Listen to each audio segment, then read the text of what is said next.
the challenge of the Yukon. I'm king, and you husky!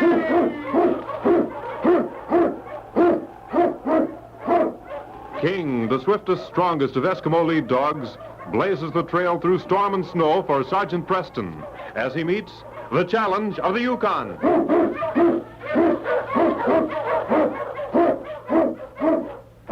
Sergeant Preston was typical of the small band of Northwest Mounted Police who preserved law and order in the Yukon during the gold rush of '98. That was the year that brought over 50,000 men swarming into the Klondike region, and the greed for gold led to frequent violence and bloodshed.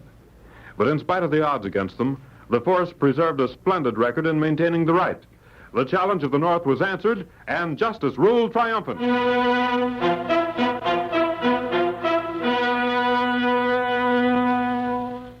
Driving, ceaseless snow made the vast Yukon a blurred mass of whiteness. But even the fury of the storm could not obscure the natural protection of a group of huge rocks that shut out the merciless winds. It was there that two men crouched, guns within easy reach, while they rubbed their hands together for warmth. You picked a fine day to do this job, Manny. I ain't seen weather like this since I come to the Yukon. Listen, Tom, you know the reason we're here. I can't help it if Jim Glynn always drives into Melville City on Wednesdays, can I? Rain, snow, or shine don't make no difference to him. It'll have to be a plenty rich haul to be worth freezing to death. Glynn's carrying the finest lot of furs this side of the Great Divide. I know that for a fact. Well, he's done his last bit of trapping. You see him coming yet, Manny? I can't see far beyond these rocks. You ought to be along. You know, Tom, I don't like the idea of doing away with Glynn. Ain't no other way to get our hands on them furs, is there? No. Well, then. Murder's the one thing we ain't done, Tom. Only because we get what we wanted without it. The other robberies were easy. Yeah. Ain't he coming yet? Yeah. I think that's a sled along there, but it's too far away to be sure. Yeah, wait a minute. Let me see. Ever since you had that touch of snow blindness, you can't tell a man from a grizzly at 30 feet. I think he's coming, Manny. Yeah. We'll wait till he's alongside of these rocks, then... And we'll open up on him, huh? That's the idea. Got your gun ready? Yeah. Well, we just wait now and surprise Mr. Glynn. He's making right good time. Yeah. He's got a good set of dogs. What are you grinning at? Jim Glynn racing like that to the bullet... This ain't no time for jokes, Tom. Sometimes Take it easy, kid. Here he comes now. Get ready. Mush, you hullabaloo! Mush! That did it. Come on, Tom. Let's get those furs and get out of here. Watch out for that lead dog there, Manny. He's loose. All right. But I want to get these furs on the wire sled. Look out, Manny. He's going to jump. Oh! Get down, you mutt! Oh, let go of my hand! Ouch! Nice shot, Manny. Nice shot. That mutt tore my hand. Say, he sure got you. Here, let me help you. I'll have to put a bandage of some kind on till we get to town. It'll be a while before you'll be able to do much with this hand, Manny. I'll take care of it when we get back to town. Come on, Tom.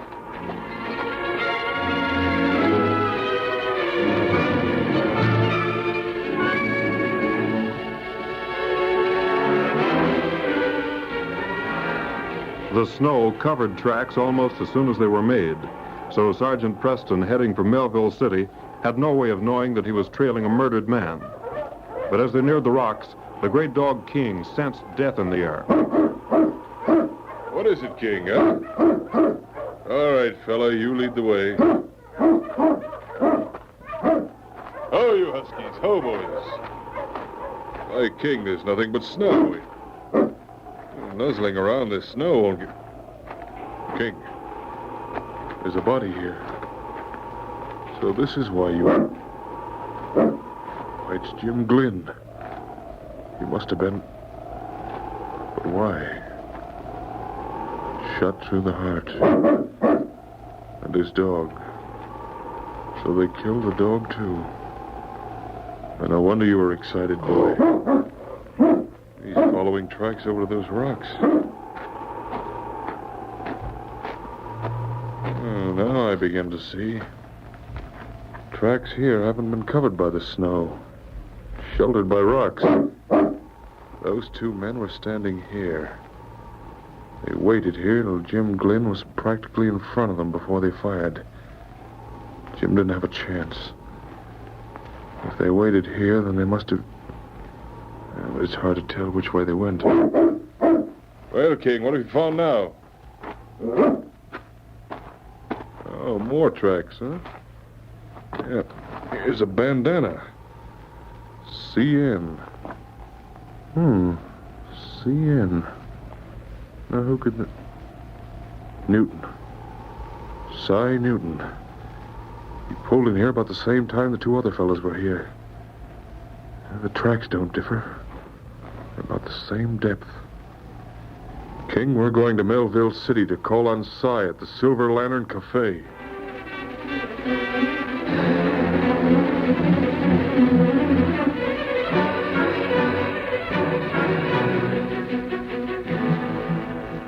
Cy Newton sat at the table in a back room of the Silver Lantern Cafe, resting his head on his hands.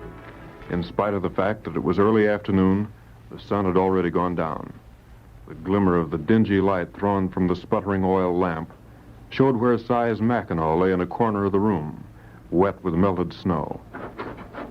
Oh, Cy. I didn't know you were here. Hello, Manny. What's the matter? You look like you got something on your mind. I have. Well, what is it? Business is good, ain't it? What happened to your hand? Oh, one of them stray mutts bit me. I've got to fix the dressing. He sure tore into you. Yeah, I guess he belongs to one of the trappers out front. Ain't no use lying to me, Manny. Lying, do you? Yeah, I know how you got that dog bite. I don't savvy what you're driving at. Come on, we'll have a few drinks. You're just down the dumps. Oh, Manny, I ain't just down in the dumps. I know how you got that dog bite, and I know where you got it. What do you mean? I mean we're through, Manny. I've been keeping quiet for a long time now, but there's a limit to everything. What I saw today was... All right, enough to- Cy, let's have it. Come on. Well, I knew when you was taking cash from the safe, Manny. But I figured if you needed it, that was your business, so I didn't say anything. Then you started bringing them low-down friends of yours in here. You better be careful what you say, Cy. I'm getting this off my chest, and then you're getting out of here. Even when them mangy-looking crooks was fleecing everyone who'd play a game of poker with them. Because they was your friends, it was all right. And as long as I got half interest in this cafe, they can still come here. If you're smart, you'll get out of the Yukon, Manny. When them fur robberies started, I didn't connect anything at first. That is, I didn't till you began flashing around so much extra money. I won that money at poker. You ain't never held a winning poker hand in your life, and you know it. But I got all I can take this morning. I was at Split Rocks, Manny, and I saw what happened to Jim Glynn. Why, you... Oh, don't worry, I'll keep quiet. You're clearing out of this cafe. You and all your friends, Manny. You and me are through, do you hear? I don't care if I ever see you again. Not gonna be that... Manny and Cy didn't realize that as they talked, their voices took on the loud, argumentative ring that carried to the ears of Manny's friends, playing poker in the back of the cafe. Well... It's us, Manny. The door opened, and led by Tom Bryant, 6 men filed into the room, their hands resting on their guns. Cy's appraisal of their worth left no margin for improvement. The dregs of the Yukon stood in that room, and Cy, as he glanced over the lot of them, shivered. Well, We thought you might... this is a private argument. You boys can clear out. They can clear right out of the cafe while they're at it. Are you going to tell them, Manny, or will I? You'll regret this, Cy. I ain't regretting nothing. Only thing I'm sorry for is the day we went into business together. I think we better stick around, boys. Now get out, all of you. You can't prove a thing, Cy. I can prove everything I said. That hand of I yours was... told you you'd better get him out of the way. If you won't drop him, I will. What the? My arm! Let go of my arm! I'm going to finish you off right now. Drop that gun, Manny. Why, you yellow skunk. You ain't hit, Manny? Manny. Manny. No, you don't. You've done what you set out to. Here, let me see that man. You better take care of Newton, Mounty. You still got life in him. Come on, Rube. After you two help me carry him out. Just a minute. All right, boys, come on. Yes, King, I know. We shouldn't have let them get away. There's something mighty strange here. But I think this might be the best way to get to the bottom of it.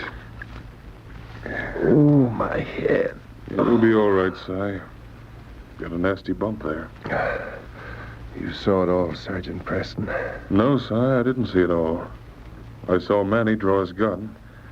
Next thing I knew, you'd fired, and Bryant rushed up to Manny before he fell. Oh, I did it all right. I killed him, Sergeant. Now listen, Si.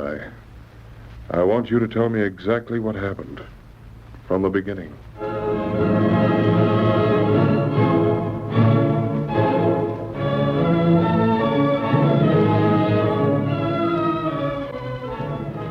Then when I tried to go up to him, Bryant... Yes, I know. Bryant's pretty free with his fists. I didn't aim to do no shooting. I didn't even think I hit him when he dropped. You couldn't hit the front of a house at 10 feet, Si. What are you looking for, Sergeant? Manny drew first. I saw him. Yeah, but what's that got to do with it? He could have easy killed me and... Oh, well. I guess it's up to you now, Sergeant. I'll just come along with you. Wait a minute. Well, I'm under arrest, ain't I? Well, I can't arrest you till Manny's proven dead. Now, let's see. You were standing right here. I can't see what you're driving at. It seems to me... You stand here, Si. Here? Yes. Now... I thought so. What? I've got a murderer to catch, Si, and I need your help.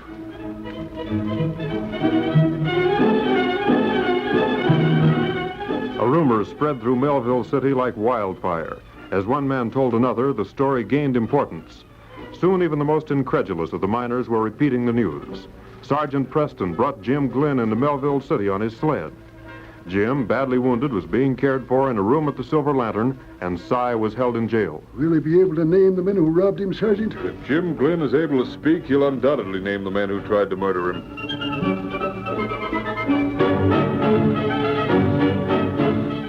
The miners and trappers who frequented the Silver Lantern speculated. Was Si responsible for the robbery as well as for the murder of Manny? Si confessed yet, Sergeant? Si refuses to talk.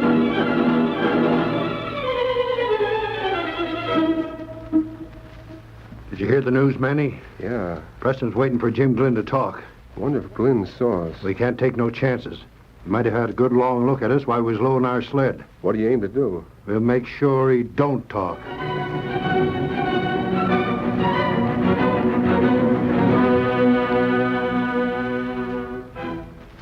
Late the next night, two men approached the back entrance to the Silver Lantern Cafe.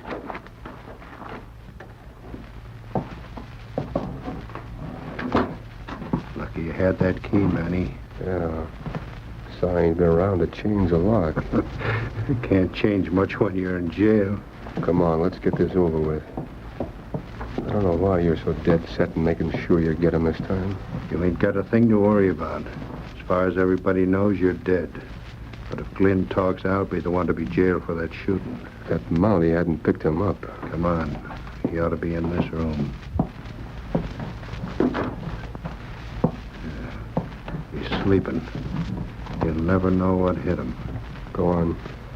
Let him have it before he wakes up. You're covered. Drop that gun, Bryant. Preston! Reckon I can get up now, eh, Sergeant? Yes, Si. You can help tie your ghost friend here. So you're very much alive, Manny. I thought... You believe that story about Jim Glynn being still alive, didn't you? You brought him in on your sled. We brought Jim's body to Melville City. Then Si told the barkeep to use the back room here for Jim till he recovered. We've been tricked. You ain't been tricked any worse than you tried to trick me, you low-down skunks.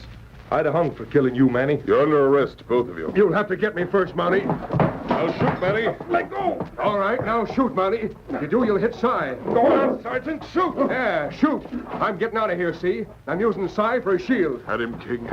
Get him, boy. Oh, my hand! Let go of my hand! Here, Si, you keep this gun on Bryant. All right, King. Oh.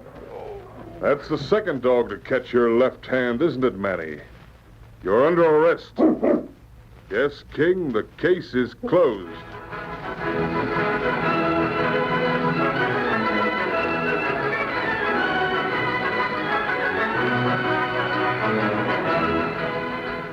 Challenge of the Yukon, a copyrighted feature of the Challenge of the Yukon Incorporated, brought to you every Saturday at this time, originated in the transcription studios of WXYZ Detroit. The characters and events in tonight's drama were fictitious. Bill Morgan speaking. This is the Michigan Radio Network.